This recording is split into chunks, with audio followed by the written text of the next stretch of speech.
आमचे प्रोड्युसर मीना दत्ती नेलं जातं.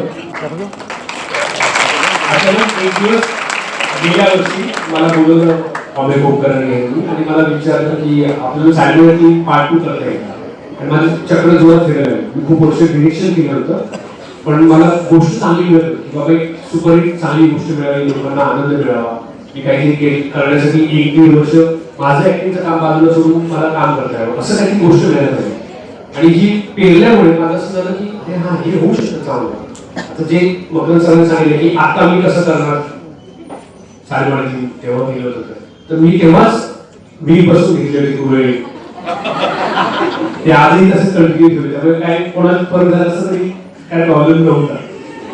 पण शेअर मीना सरांना जातं कारण त्यांनी माझ्या डोक्यात किडा घुसवला आणि तो गोष्टीच्या कामाला लागलो. खूप गोष्ट शोधण्याचा प्रयत्न केला, मिळत होती.